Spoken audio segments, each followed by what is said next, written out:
This leads to a very important and objection to prayer that many people have. It leads to a question that many Christians and non-Christians struggle with, which is this, and you've probably asked yourself this question before. If God knows everything, and as John Calvin says, if God has ordained everything, then doesn't that make prayer fruitless?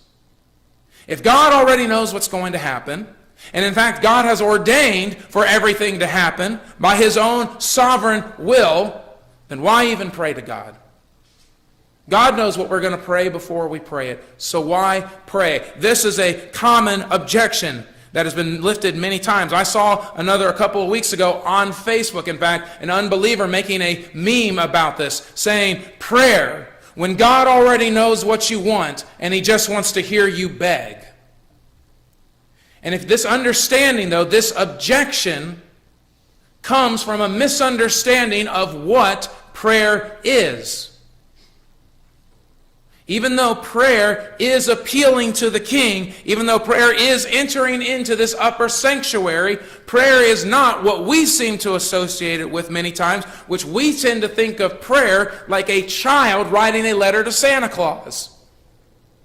Well, Santa Claus doesn't know what you want. Even though Santa Claus has various spies and networks to be monitoring us when we're sleeping and know when we're awake, he's probably got contracts with Google and Apple by this point, like the government does. But no, I'm just joking. Even though Santa knows when we're asleep or when we're sleeping, he's not omnipotent. He doesn't know everything. God knows everything. When your child writes a letter to Santa Claus, what are they doing? They're informing Santa what he wants. But when we pray, we're not informing God. There's another purpose for prayer besides that of informing somebody, where it's not about informing God of your desires. It is about communicating your desires. Let me put it to you this way. Do your children and does your spouse or do your loved ones, do they know that you love them? Hopefully you'll say yes. Yes, they know that I love them. Then why do you still say I love you to them?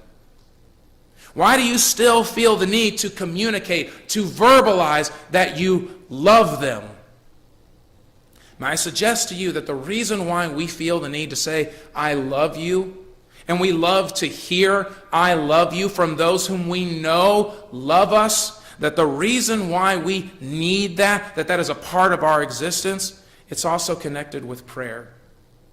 Even though God already knows what we're going to pray, even though God already knows what is on our heart, does not mean that He does not get anything out of hearing us pray. And just because we know that God knows, doesn't mean that we lose something in expressing those desires, those struggles, those needs to God.